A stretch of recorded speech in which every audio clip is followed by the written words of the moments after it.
Miguel, te hicimos recientemente una entrevista nos falló el sonido, entonces estábamos frente a la PGR ahí en Reforma con motivo de la respuesta, se hizo una manifestación en respuesta a la contestación que da el gobierno federal sobre la denuncia que se hace ante el Tribunal Judicial Internacional de crímenes de lesa humanidad contra el gobierno federal y también contra funcionarios, bueno, contra Calderón y funcionarios de alto nivel y narcos también. Entonces tenemos, tuvimos la oportunidad de que nos otorgues nuevamente esta entrevista y te preguntábamos qué opinas de la situación y de la respuesta que da Calderón a esta situación. Bueno, a mí me parece muy claro que cuando Calderón contesta a la presentación de esta demanda en su contra con una amenaza, con la amenaza de proceder legalmente, dice el comunicado de presidencia, en contra de los demandantes, pues es una muestra de pánico, es una muestra de miedo, es una muestra de que de pronto los personeros de este grupo gobernante han cobrado conciencia o empiezan a cobrar conciencia de lo que han hecho y de las consecuencias que esto puede tener para ellos, de las consecuencias personales que pueden ser la cárcel, ¿no? Creo que refleja mucho miedo, mucha torpeza y al mismo tiempo pues yo estoy muy agradecido con Felipe Calderón por esta respuesta, porque me parece que ha multiplicado el impacto de la denuncia presentada en su contra en la Corte Penal Internacional, le ha hecho un eco formidable en México y en el mundo, le ha dado una gran cobertura de prensa a esta denuncia y quienes no sabían que se había presentado la denuncia pues ya se enteraron gracias a esta reacción tan inopinada de la Presidencia de la República. Entonces, pues me parece que hay que considerarlo, al menos en este capítulo, pues un compañero de ruta porque nos está ayudando mucho, yo se lo agradezco. ¿Qué desenlace crees que tenga este juicio que se hace en contra de Calderón? A mí me parece poco probable que la Corte Penal Internacional resuelva enjuiciarlo. Ese es el objetivo máximo.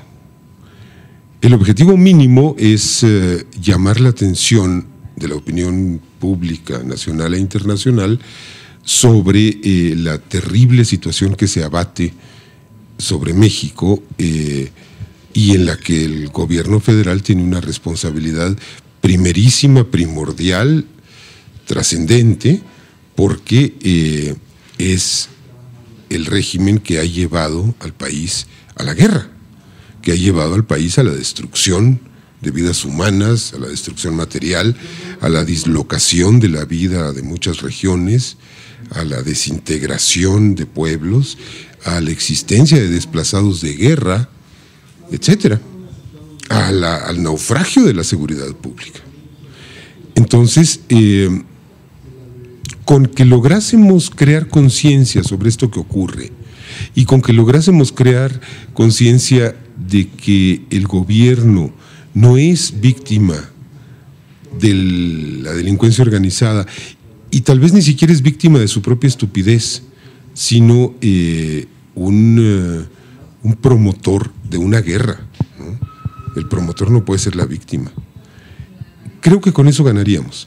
Si además conseguimos que la Corte Penal Internacional decida darle seguimiento a la situación en México y colocar al régimen de Calderón en un estatuto de observación, pues ganaríamos mucho porque tendríamos obligadamente una moderación de estas fuerzas de la violencia, que son en parte las fuerzas que están operando adentro de la administración pública y desde luego están las que están operando afuera de la administración pública, que son las dirigencias de los cárteles y no solo, también son los sectores empresariales que están haciendo el negocio de su vida, lavando dinero y que están en ambos lados de la frontera del río Bravo. Es decir, tenemos industria armamentista en Estados Unidos que está haciendo las millonadas, mientras nosotros nos matamos entre nosotros. Tenemos los bancos que están lavando cientos de miles de millones de dólares gracias a esta circunstancia. En fin, habrá más actores, ¿no? Pero el hecho de que la Corte Penal Internacional resolviera mantener una observación en esta situación, pues nos da un margen de denuncia y nos permite en alguna medida que estos actores de la violencia, se llamen Calderón, se llamen Hillary Clinton, se llamen el Chapo Guzmán, pues se contengan un poco. Es decir, lo que está detrás de esta guerra contra el narcotráfico es esto que estás diciendo, es estos negocios. Bueno, es que el narcotráfico es el modelo de negocio ideal para la fase avanzada del neoliberalismo. La prédica neoliberal insiste en propiciar negocios que tengan un altísimo grado de generación de utilidades, un retorno de la inversión muy rápido, etcétera.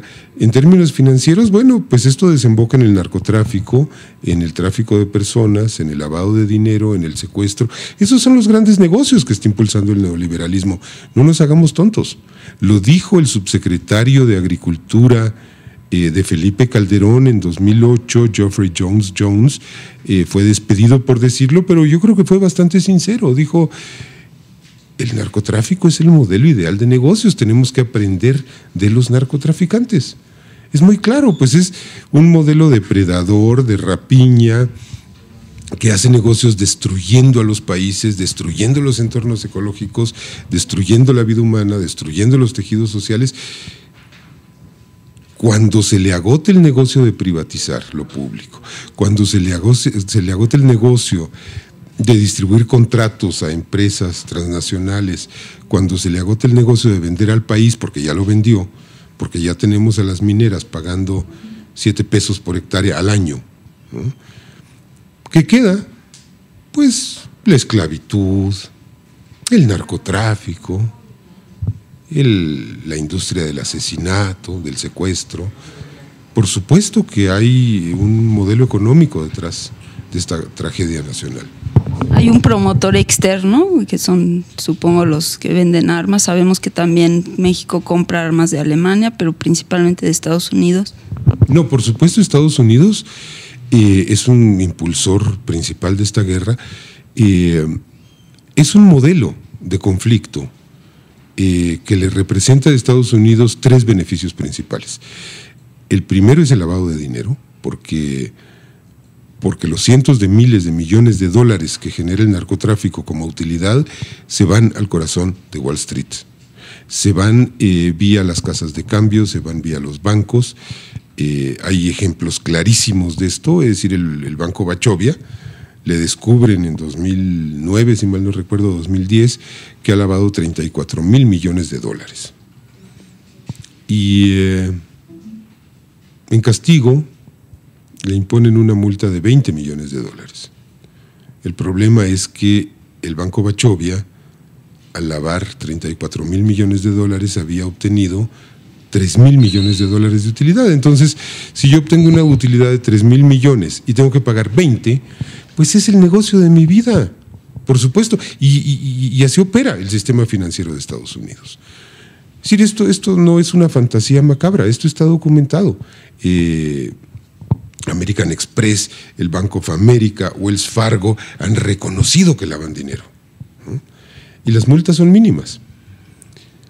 Este es el primer beneficiario. El segundo beneficiario es la industria armamentista y sus derivados y sus anexos, ¿no? En primer lugar, la industria de armas livianas, pero también todos los abastecedores de, por ejemplo, aviones no tripulados, de radares, de toda esta parafernalia, lo que Felipe Calderón llama toys, juguetes, ¿no?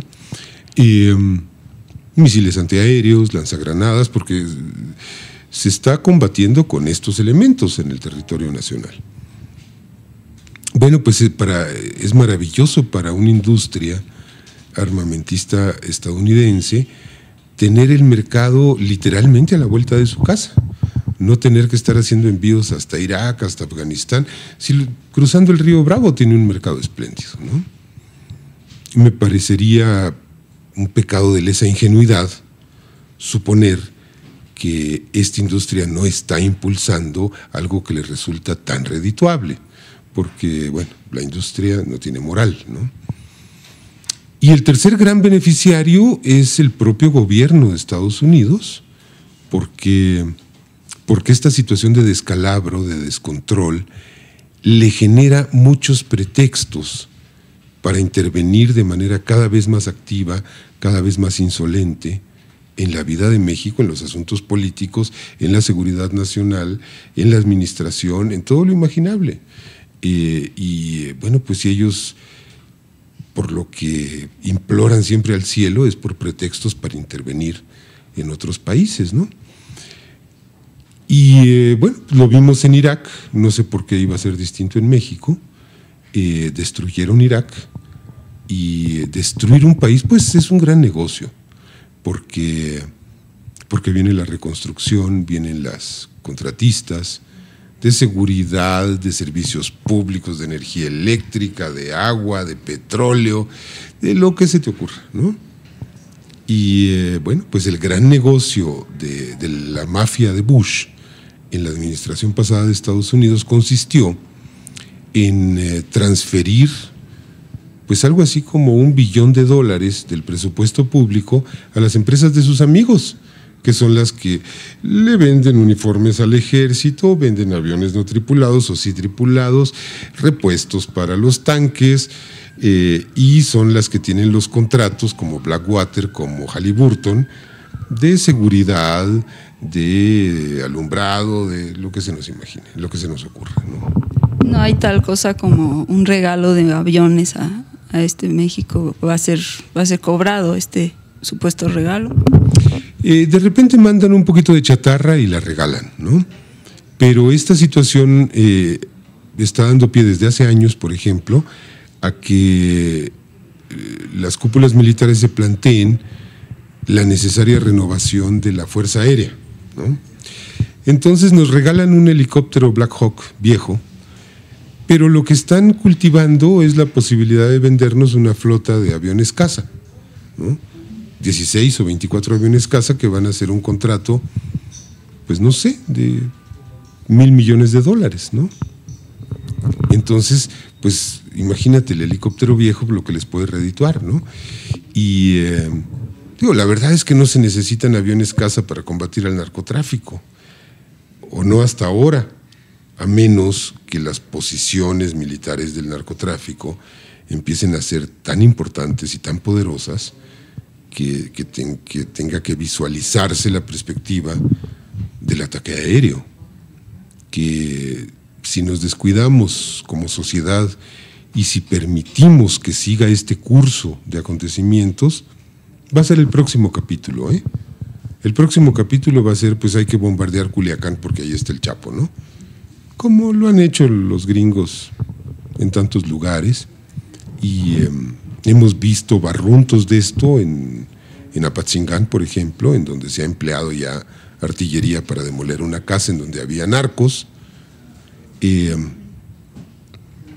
Pero sí, yo me imagino un deseo por escalar este conflicto, de modo que eso implique ya un consumo de armas de guerra regular.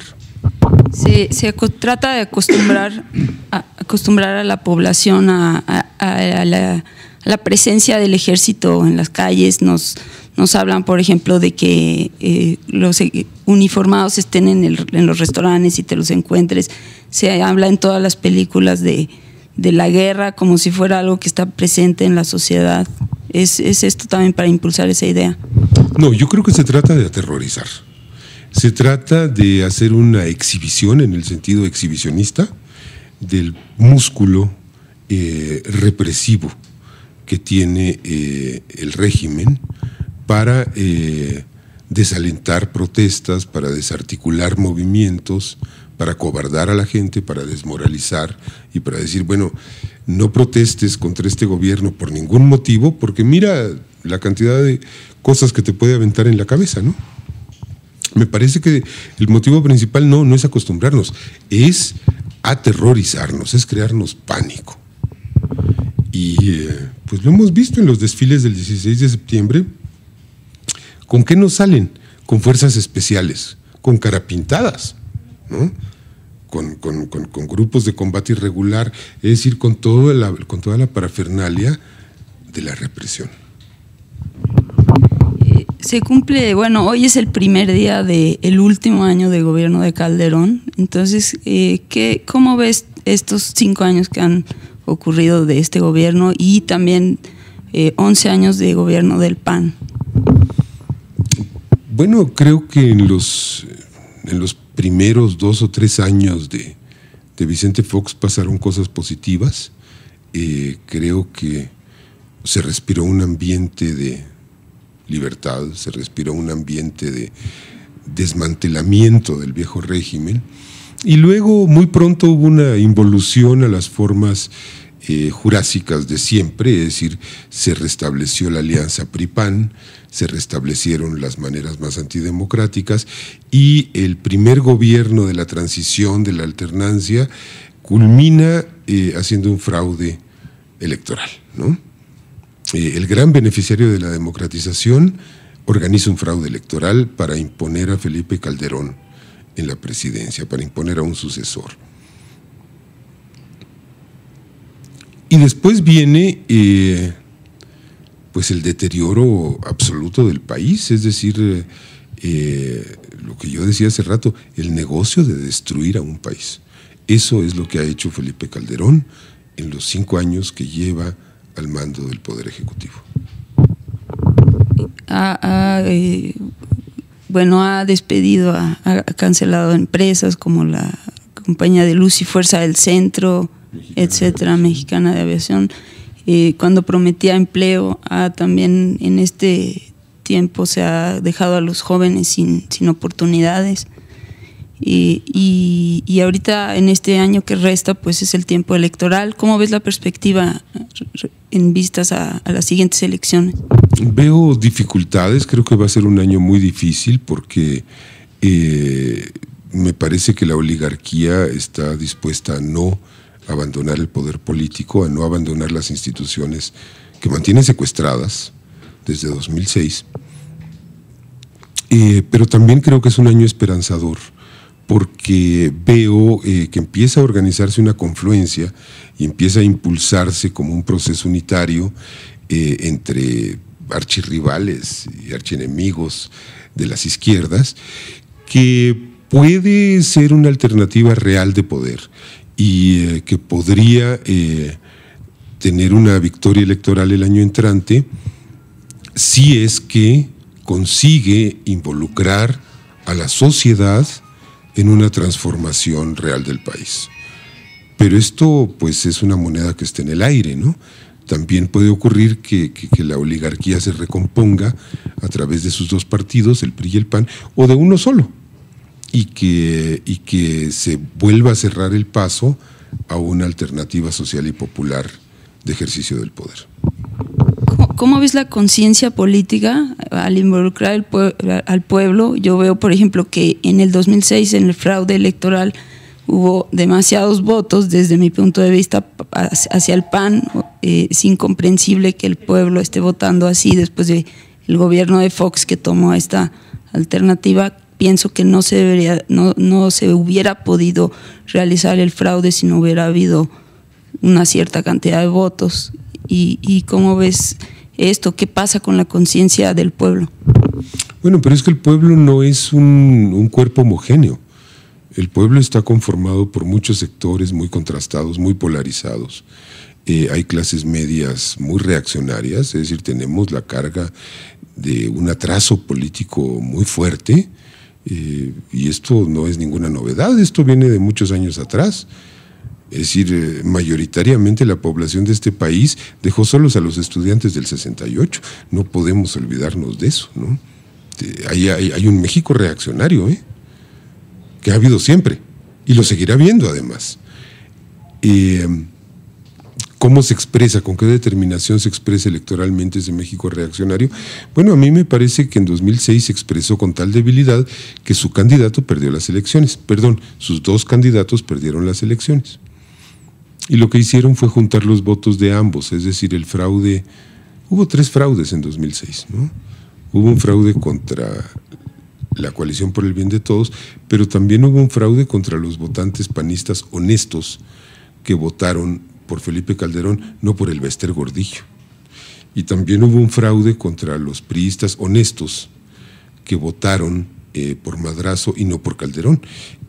Y terminaron transfiriendo los votos de esos priistas honestos de Madrazo a Calderón para superar los votos de López Obrador, ¿no? Pues mira, el funcionamiento y la actitud y la reacción de estos sectores dependerá en buena medida de la habilidad que tenga la candidatura de López Obrador y la organización de Morena y la coalición del movimiento progresista de articular un discurso que le haga sentido a parte de estos sectores o a un centro político amorfo que a última hora decide por quién votar en función de que le cae bien, de que lo vio guapo en la foto, de un volado, ¿no? La moneda está en el aire, insisto. Y estamos aquí en Telesur, te hicieron una entrevista recientemente, ¿nos puedes platicar un poquito cuál es el motivo de la entrevista? Los 5 años de gobierno de Calderón, la perspectiva de la CELAC, ¿no? La circunstancia de inseguridad y de violencia que vive México. Bueno, pues algún comentario para nuestro auditorio. Pues no hay que desesperanzarse, no hay que dejar que el corazón se nos caiga al suelo. Estamos viviendo tiempos muy oscuros, pero los vamos a superar, siempre y cuando tengamos la claridad de que no somos impotentes, de que podemos construir un país que sirva para vivir y no para morir, como es el país que tenemos ahora. Y siempre y cuando tengamos conciencia de que sí, la historia la hacen Televisa, Bimbo, el PRI, el Chapo, el PAN, Calderón, pero también la hace la gente común y corriente.